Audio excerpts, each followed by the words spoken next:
My name is Catherine Reyes. I'm 31 years old. 2 weeks before my sister Amber's baby shower, I found out, secondhand, from a cousin's Instagram story, that I wasn't on the guest list. I hadn't been uninvited directly. I'd simply never been invited in the first place. My name quietly left off a list of 40 people while cousins I barely speak to got engraved invitations. 4 days after the shower, which I did not attend, Amber texted me a photo of the catering invoice and asked when I'd be sending my portion. I hadn't ordered a single plate of food. Her silent revenge stories. If you've ever been expected to pay for a seat you were never actually given, comment not this time below. This one's for you. Part 1, Amber and me. Amber is 2 years younger than me, and for most of our childhood, we were close in the specific, complicated way sisters close in age often are, best friends 1 week, rivals the next, bound together by a shared history that outlasted whatever the current conflict happened to be. That closeness shifted somewhere in our 20s, gradually enough that I couldn't point to a single moment where it changed, only a slow accumulation of smaller distances. Amber married young, at 24, to a man named Craig who came from money in a way our own middle-class upbringing hadn't prepared either of us to fully understand. Their wedding, their house, their entire lifestyle since then, has existed on a different scale than mine, and while I never resented her for that specifically, I think it introduced a dynamic into our relationship that neither of us ever named directly, an assumption, increasingly explicit over the years, that I existed somewhere below the family's inner circle of people who mattered enough to be fully included. I want to be honest that I'd absorbed smaller versions of this dynamic for years before the baby shower made it impossible to ignore. Family photos where I was cropped out for space. A milestone anniversary party where my invitation arrived 2 days before the event, clearly an afterthought compared to the months of planning evident in everyone else's advance notice. Each instance, individually, small enough to explain away. I remember, specifically, a Christmas gathering 3 years earlier, hosted at Craig's parents' house for the first time, where I'd arrived to find place cards already set at the table, my name notably absent from the main table and instead seated at a smaller card table near the kitchen alongside 2 young cousins under age 10. Amber had apologized afterward, calling it just how the seating worked out, though I noticed, even then, that every other adult in the family had a seat at the main table regardless of age or how recently they'd married into the extended family. I didn't make an issue of it at the time. I told myself it was a logistics problem, nothing more, the same explanation I'd extend to nearly every subsequent incident over the following years, each one chipping away, quietly, at a closeness I kept assuming would eventually reassert itself once the newness of Amber's marriage wore off. Amber announced her pregnancy at a family dinner 8 months before the shower, a joyful, tearful moment that I was, genuinely, thrilled to be part of. I hugged her, cried real tears myself, and spent the following months engaged and excited in the way any sister would be, texting her regularly, asking about symptoms and appointments, buying an early gift for the nursery that I'd mailed rather than waited to give in person, given how infrequently we saw each other in ordinary life. I want to be clear that nothing about my behavior during that pregnancy suggested any reason I'd eventually be excluded from celebrating it. I was present, engaged, and, as far as I could tell, a fully normal, loving aunt-to-be in every visible way. Around month 6, Amber mentioned, in passing during a phone call, that Craig's mother, Patricia, was planning to host the baby shower, a detail that seemed unremarkable at the time, though it would later become relevant to understanding exactly how the guest list ended up shaped the way it did. I found out about the shower's existence, and its date, the way I find out about most things in this family now, secondhand, through a group chat with cousins that I'm technically part of but rarely feature indirectly. A cousin, Jenna, posted excitedly about the gorgeous invitation she'd received, tagging Amber, the post visible to the whole extended family group chat. I remember looking at the photo of the invitation, heavy cardstock, gold foil lettering, clearly expensive, and feeling a small, specific unease before I'd even confirmed anything was wrong. I checked my mailbox that day, and the next, and the one after that. Nothing arrived. I told myself, repeatedly, that there had to be a simple explanation, a mailing error, a delay, something ordinary that didn't require the specific conclusion I was starting to suspect.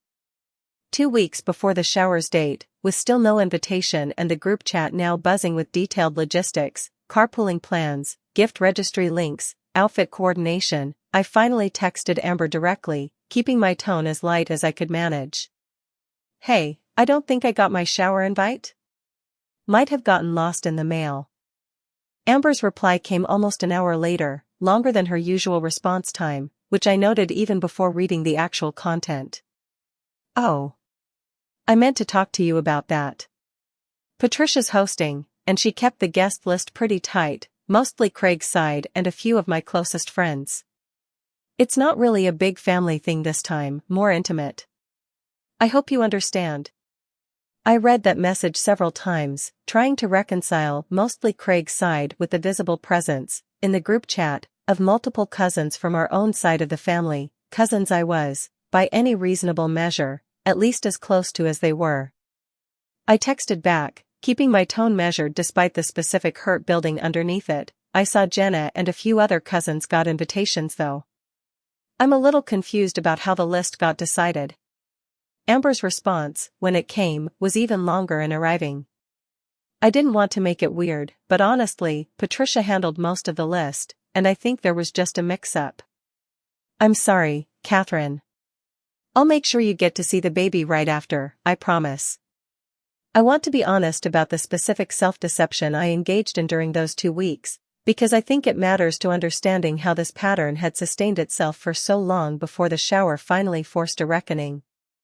I told myself, repeatedly, that Amber's explanation was plausible, that Patricia, a woman I barely knew, had genuinely made an error, that Amber herself hadn't been involved in any deliberate exclusion, that this was simply an unfortunate logistical mishap rather than a choice.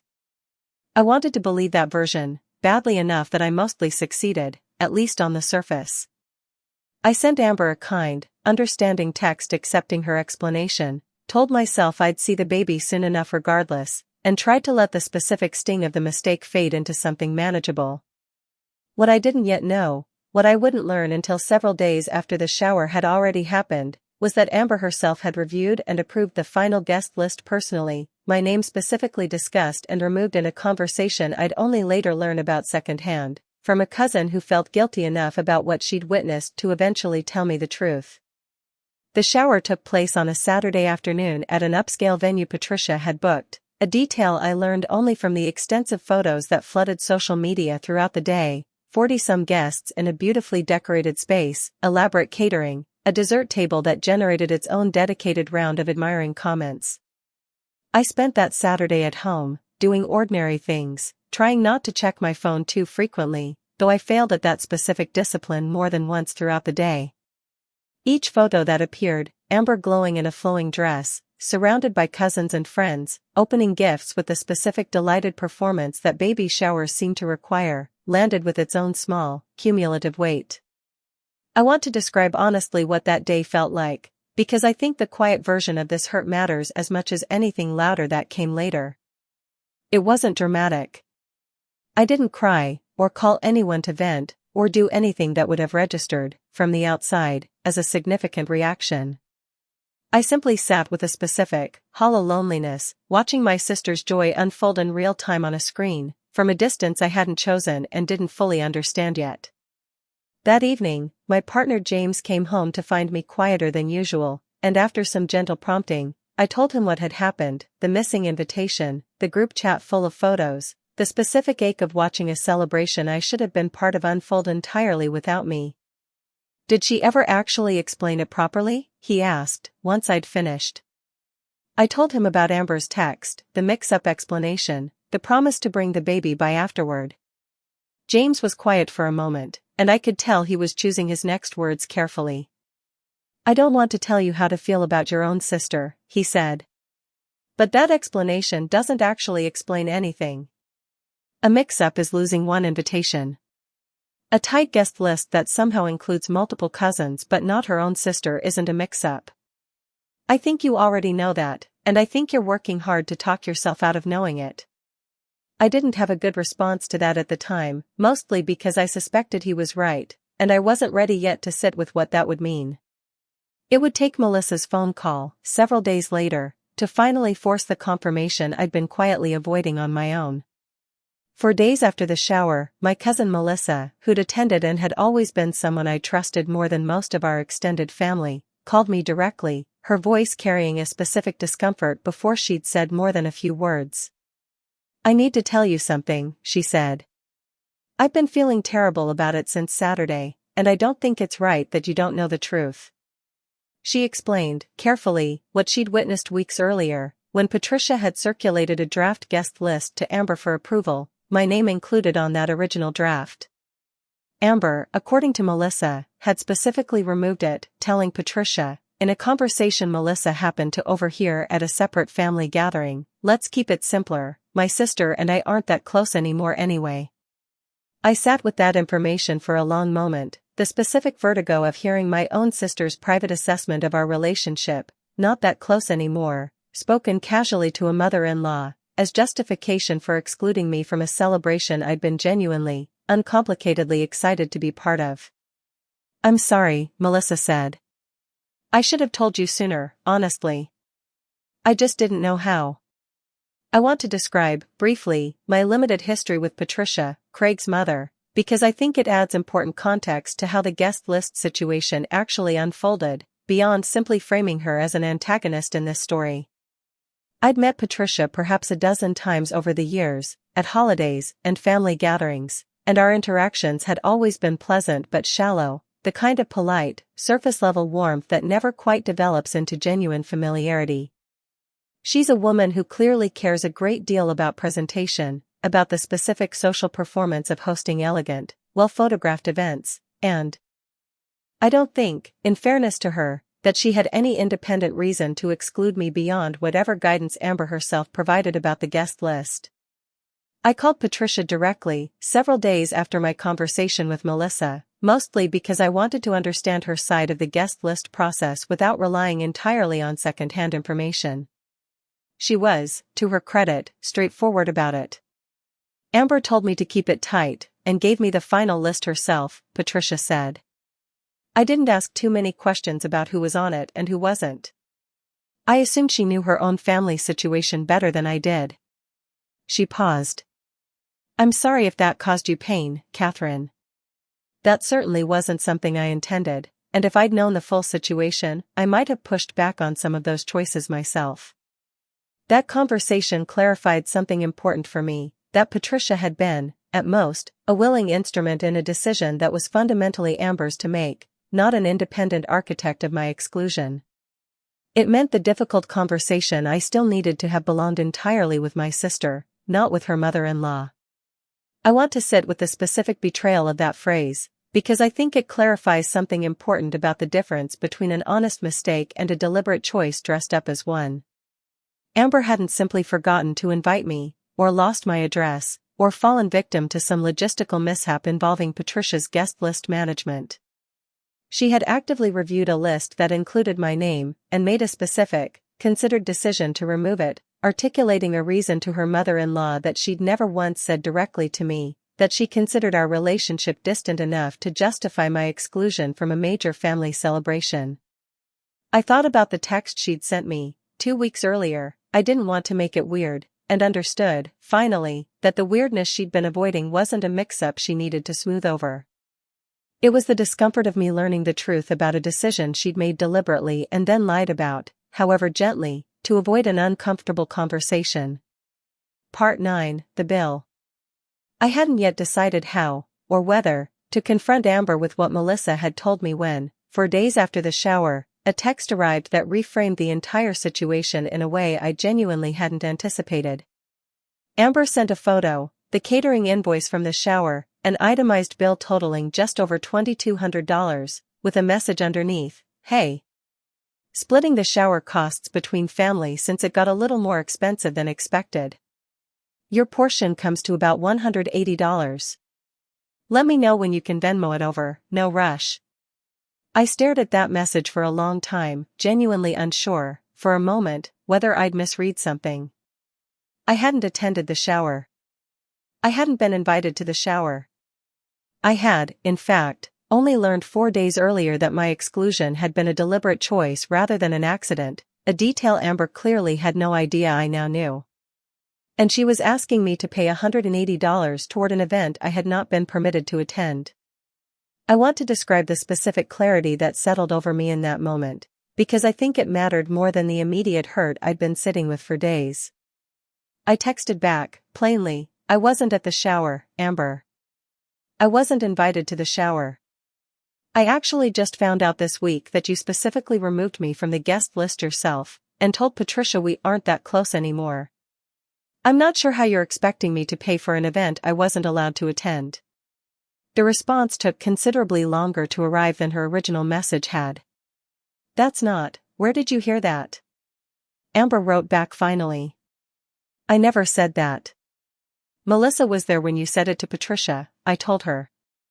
I wasn't going to bring it up, honestly, because I was trying to just let it go. But then you sent me a bill for a party I wasn't invited to, and I think that requires an actual conversation instead of letting it go. Amber called me within minutes of that text, her voice tight in a way that told me she understood, at least on some level, how badly the situation had unraveled from whatever version of events she'd been operating under. I can explain, she said. It wasn't, I didn't mean it the way it sounds. Explain the guest list, or explain the bill? I asked. Because those feel like two separate problems to me, and I'd like to understand both. She was quiet for a moment. The guest list was Patricia's thing, mostly, she started, the same explanation from weeks earlier, though her voice had lost the confidence it carried the first time she'd offered it. Melissa told me you specifically asked Patricia to remove my name, I said. Directly. With a specific reason attached. I'm not asking you to relitigate that. I'm asking you to be honest with me now, since you clearly weren't before. There was a long silence before Amber finally spoke again, her voice smaller than I'd heard it in years. I did say that, she admitted. I don't have a good excuse. I think I've felt, for a while now, like our relationship wasn't what it used to be, and instead of talking to you about that directly, I just made a decision about the shower that avoided the conversation instead of having it.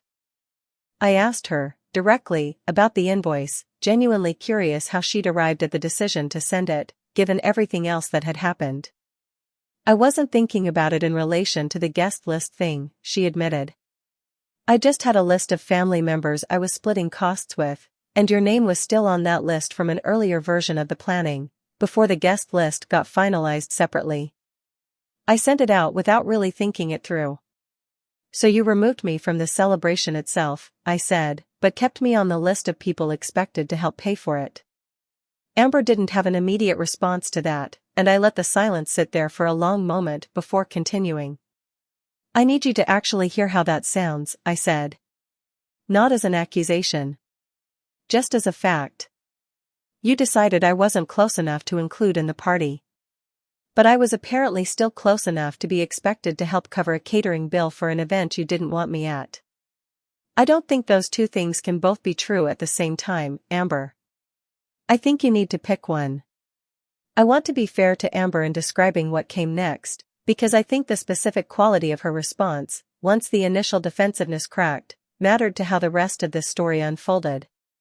I think I've been avoiding an actual conversation with you for a long time, she said, her voice thick.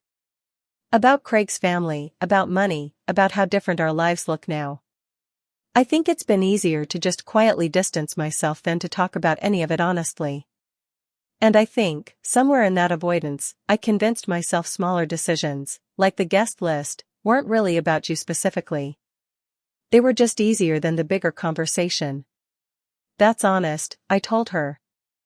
I appreciate you saying it plainly instead of finding another softer version. But I need you to understand, the guest list wasn't a small decision. It was a specific, deliberate choice, with a specific, deliberate reason you gave someone else. And then you sent me a bill on top of it. I don't think either of those things happened by accident, even if the bill itself was a genuine oversight. I know, she said. I don't have a way to undo it now. I don't want this to be the end of us talking to each other. I know that might not be a fair thing to ask for right now. I sat with the whole situation for several days before responding to Amber with anything beyond that initial phone call, wanting to give myself real time to understand what I actually wanted, rather than reacting from the immediate hurt of the moment. I did not pay the $180. I want to be direct about that, because I think it matters to the shape of how the story actually resolved.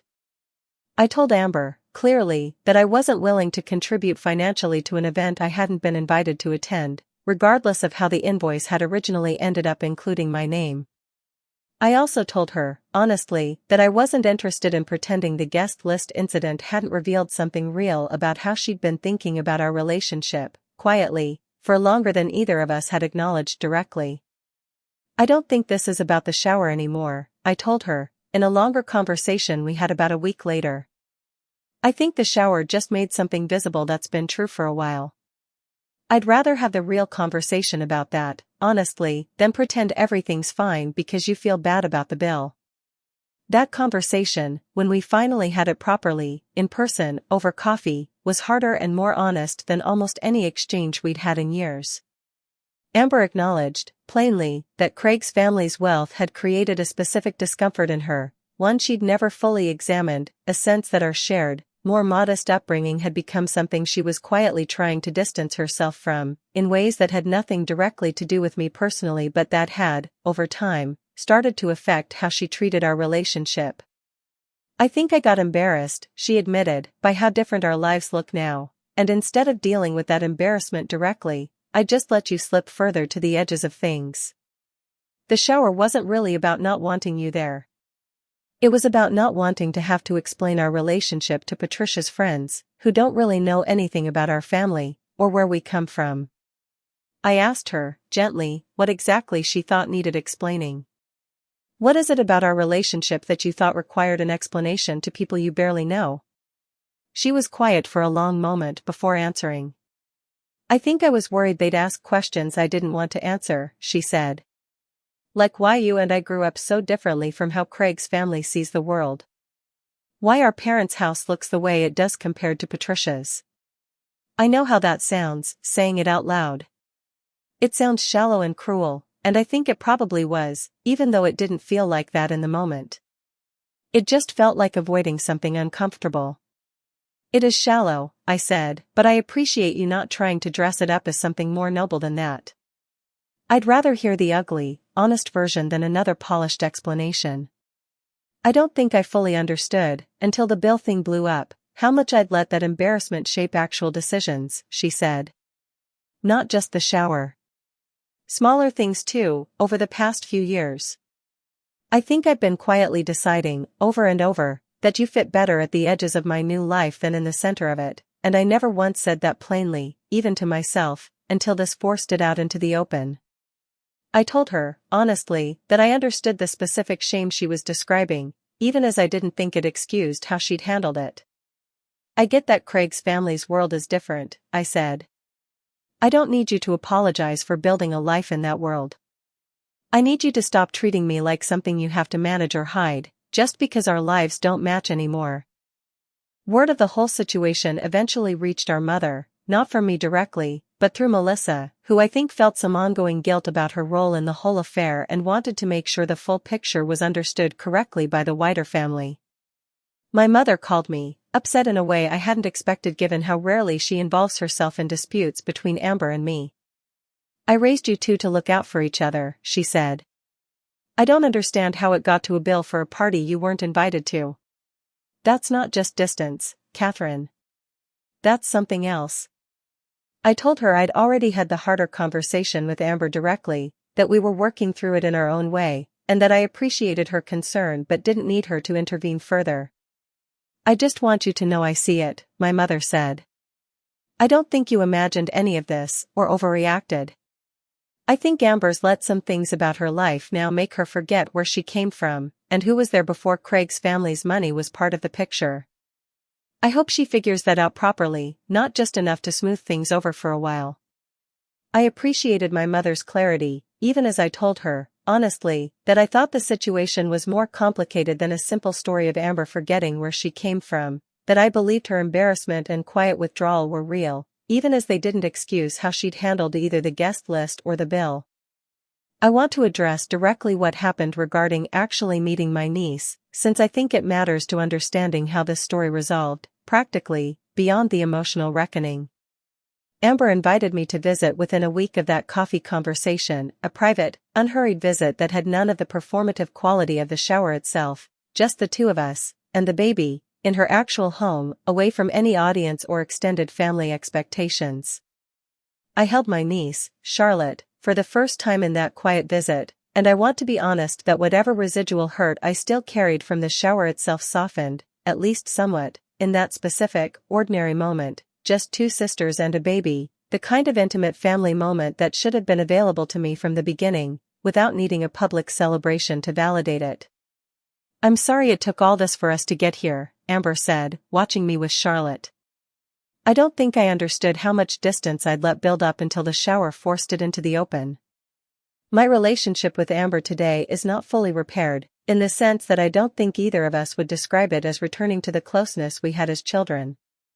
But it's more honest than it was before the shower, built now on a foundation that requires more direct communication than either of us had been practicing. She's made a specific, sustained effort since that conversation, including me in smaller, more frequent updates about Charlotte's life, checking in more regularly, no longer letting invitations or information filter to me secondhand through cousins and group chats. I've made peace with the fact that our lives will likely continue diverging, in the practical, material sense that started this whole cascade of distance in the first place.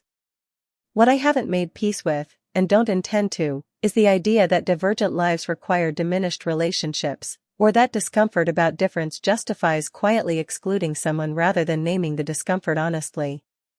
People who hear this story sometimes expect me to say I cut Amber off entirely after the bill arrived, that this was the final straw in an irreparable sibling relationship.